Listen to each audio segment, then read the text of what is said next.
Medal number 92 for Jamaica. Four down, eight to go to reach the magic number of 100. Hello, everybody. Hope everybody is doing well and that everybody is doing okay and that you're having a relaxing day. Jamaica picked up their fourth medal of the Olympic Games. And to break this all down, we're going to be joined by our expert analyst in Demar to look at things. Demar, how are you doing, man? How are things? I'm doing okay, Much better spirits, as I say, much better spirits than yesterday and the day before, if I'm Yeah. being very honest. Very. That's good. That's good. Well, let's go to the moment that all Jamaicans across the world are pleased about. Another medal today. The men's long jump final. Your thoughts about that man himself, Mr. Wayne Pinnock. A medal last year at the World Champs and another medal today at the Olympic Games. It's a medal that I fully expected, if I'm being very honest. I think I spoke about it yesterday Yeah.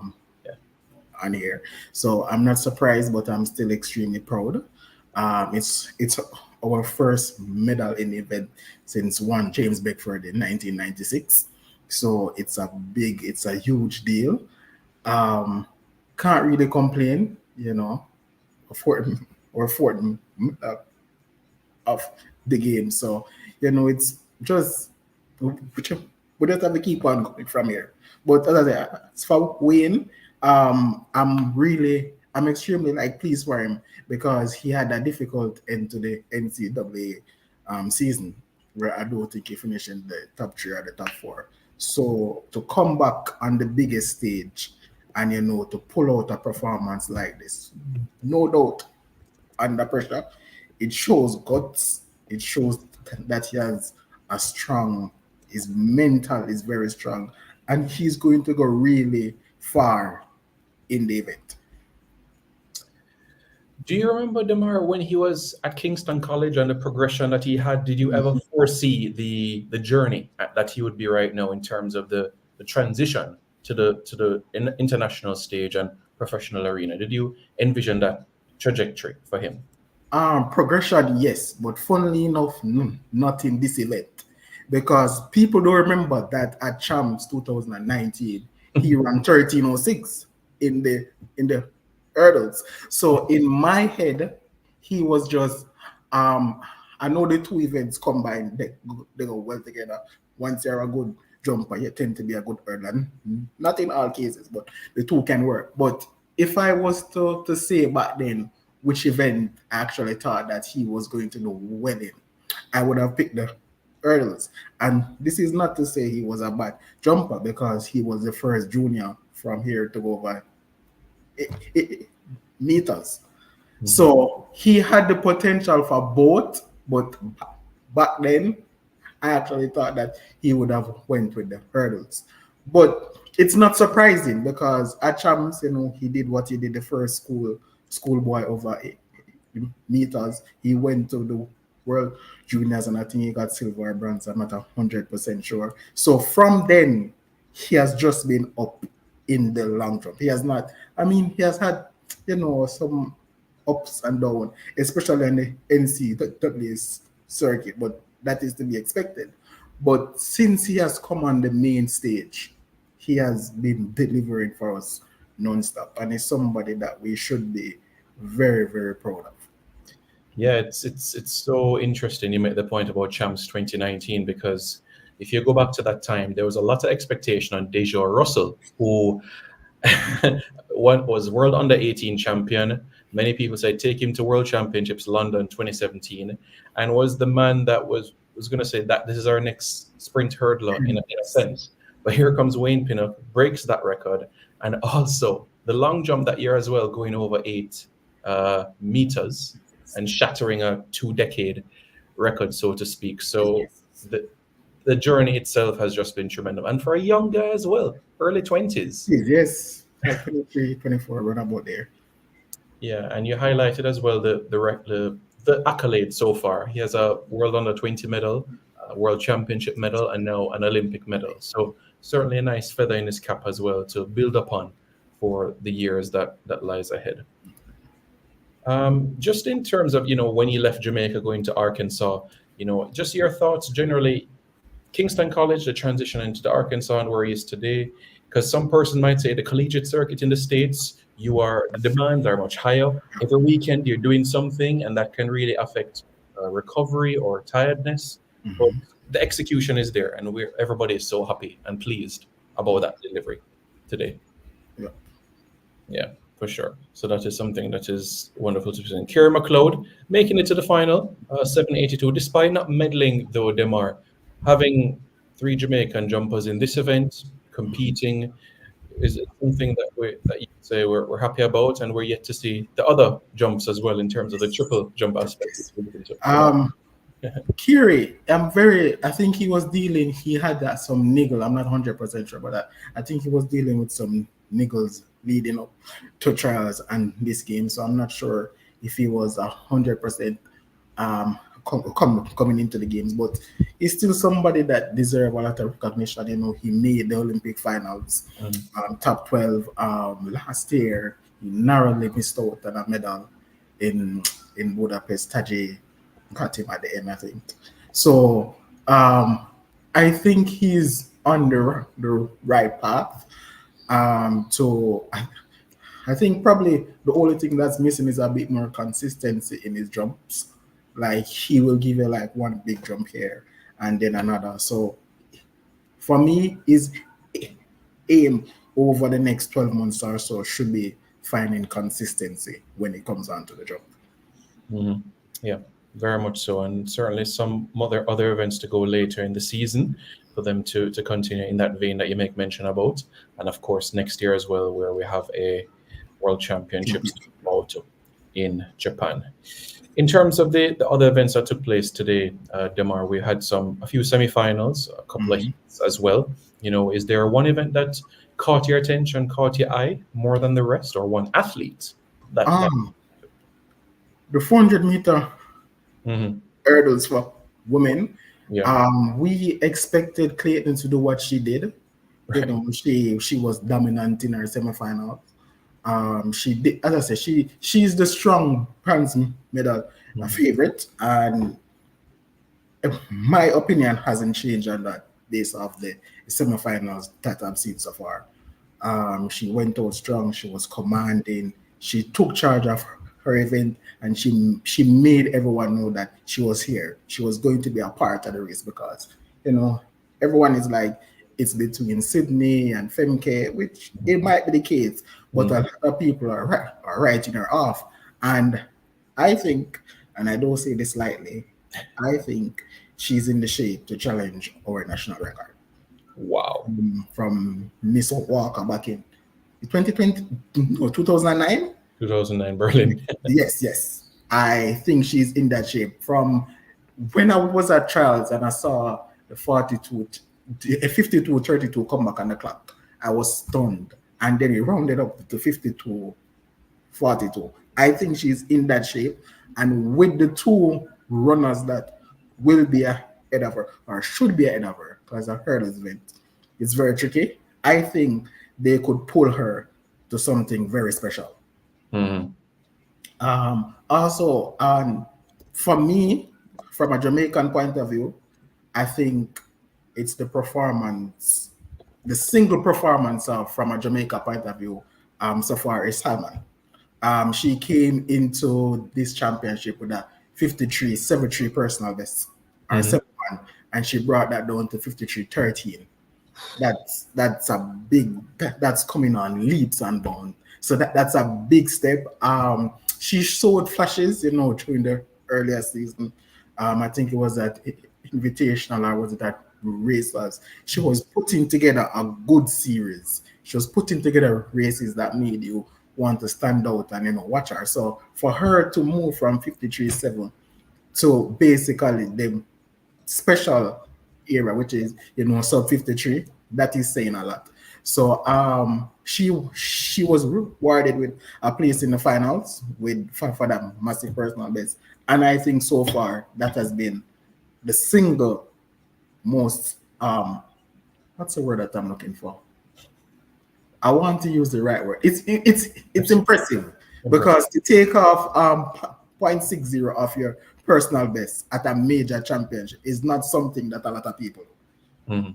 It's not something that a lot of people. So I just want to give Cheyenne a big shout out for that. Yeah. And again, Damar, this is another athlete that we're speaking about in a matter of minutes that came through at champs as well. You know, perhaps we've had conversations about after champs and the transition from Mhm. high school to college and eventually professional. But just like Wayne Pinnock, another young lady in Cheyenne Salmon is honing her craft. We know Mhm. that she got a medal at the Commonwealth Games and Yes. NACAP champion as well, and as of course a world youth medalist as well. So slowly but surely picking up momentum at just 24, 25 as well. She's putting it, and I don't know if a lot of people remember this, but she was one of those standout athletes at Mm. champs. She would do like multiple events, and yes, so she would come on Saturday and she would get significant points for Idol. So to see her now, I wouldn't say finally making the transition, but Mm. putting out a performance to put everybody on notice.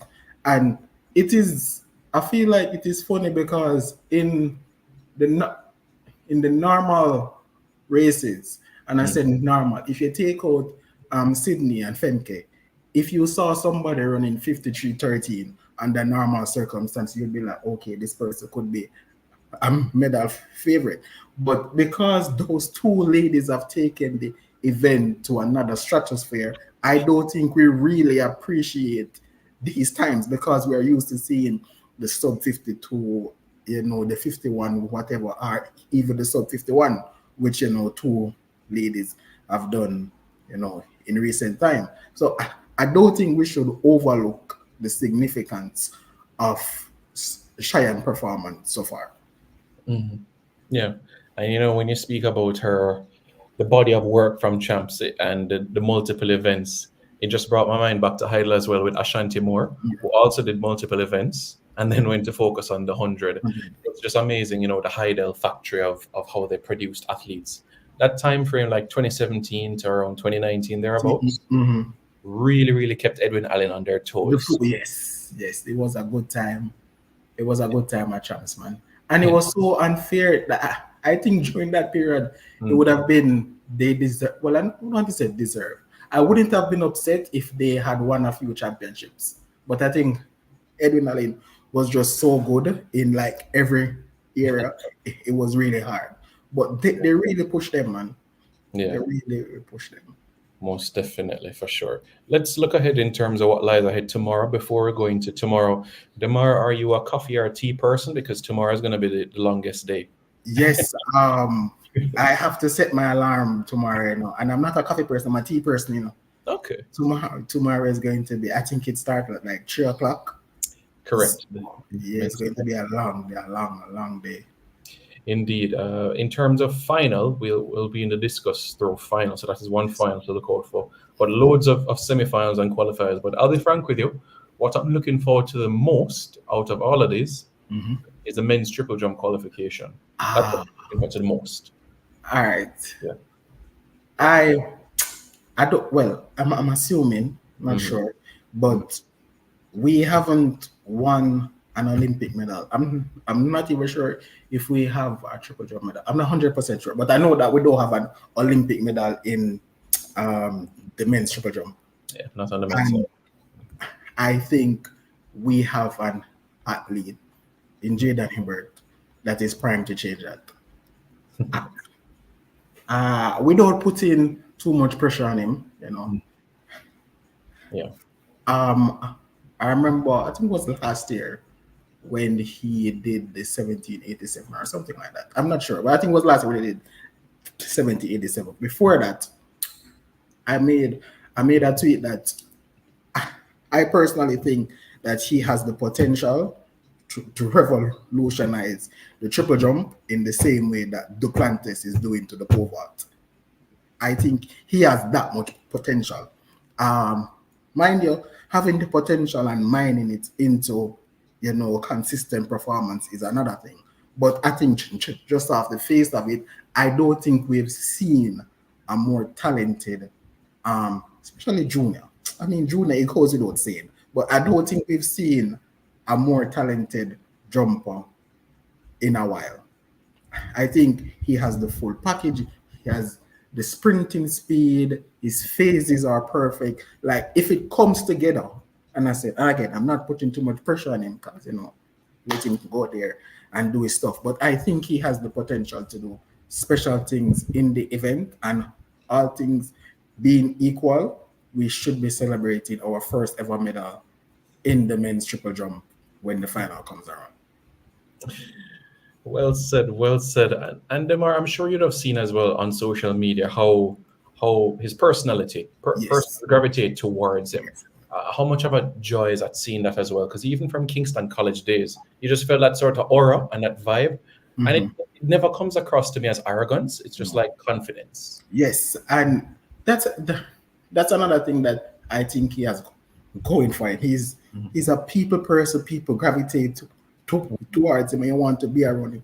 But at the same time, you know that when it's time to come down to doing his stuff on the track, he has that sort of confidence. He exudes like just positive vibes. So you know that once he goes out on the track, he's going to do his best. And his best in most cases is better than a lot of people. Well said, well said. Any opportunity for Jordan Scott to at least squeeze into the top 12 for you? I would appreciate. Can I see the qualifying mark? Sure, is it 17:05 or 17:10? He would have to be close to a season best or personal best, I think. Correct. So 8 is PB. Yes, so it is not impossible, and I would love for it because but I'm not sure, if I'm being honest. He would have to be at his best. Even if he doesn't get his PB, he has to jump in and around 17 meters just to be in the conversation, because we do have a good amount of jumpers jumping 17 in around 17 and above. Indeed.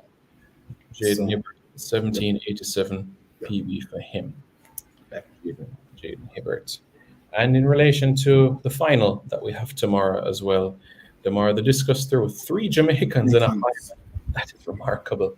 We have never, that is history in itself. It's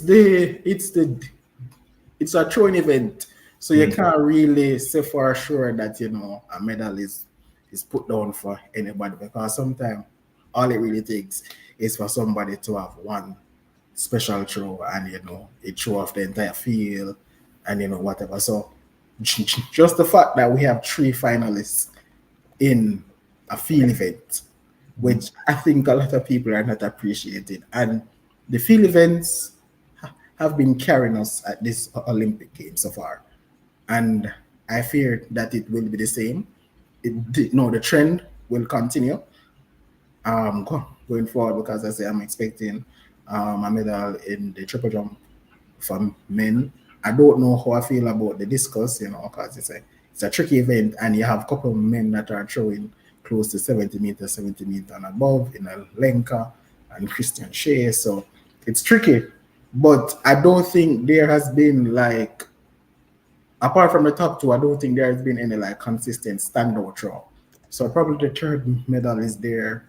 It depends on who decides that on the day that they want it the most.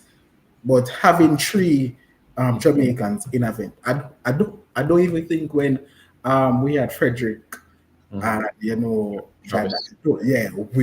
3 into the final. So this is a big deal, and it's something that we should be proud of. Yeah. And what opportunity as well for Ralphard Mullings, who recently we saw him at Champs not too long ago in the pre-COVID era as well. So another great opportunity for him in a final, close to 70 meters as well. So folks, it's a very, very, very busy day tomorrow. So please take the advice of Demar and myself and go to bed early tonight, because everything starts 3 a.m. tomorrow, and we'll be having Jamaican action up until after 2 p.m. tomorrow. So please, please, please get some rest. A lot of excitement to come, so that you can be able to stay in tune with everything, and hopefully we'll be able to continue in our medal haul for tomorrow. Sorry, man. I just wanted to touch on the men's hurdles. Sure, men's 110. No, 400. Yeah, 400 meter hurdles. Absolutely. I think Jail has the toughest semifinals because he has the world record holder, and I think he's the Olympic champion from 2021, along with the world champion from last year in Dos Santos. So it's going to be really tough for him. Could probably sneak in as a fastest loser. It's going to be challenging, but it's possible. As for the other two, I think Malik James King is showing that he is not here to play around. Yeah. He is his semi-final is very favorable. He's up against one of the few men that have gone sub 47 in Samba. Who, if we're being honest, he's not the same Samba from 2017 and 2018. He has had a lot of injuries, and he's been struggling. But there's also a Kyron Master from the DVI, which should be. But if I had to take a top two, it would be Malik James King and Kyron Master from this one. In semi-final 3, we have Clark against Benjamin, somebody who he raced again at the Prefontaine Classic earlier. So he should be okay. He still has to brush up his last two hurdles just to make sure that when you're running against the better athletes, you can't afford to stutter off the last two hurdles. But once he clean up that, he should be okay. And I am expecting 2 out of 3 to make the 400-meter finals, which in itself is some achievement. Yeah. All right. That's very, very good. Thank you very much, Damar, for that comprehensive breakdown. It is greatly appreciated, and we're looking forward to a riveting, exciting day 7 of action. Folks, thank you very much for tuning in. We appreciate you tuning in as well, and stay tuned for more content as well as we break down On Track in Paris. Thank you, everybody, and get some rest because tomorrow is another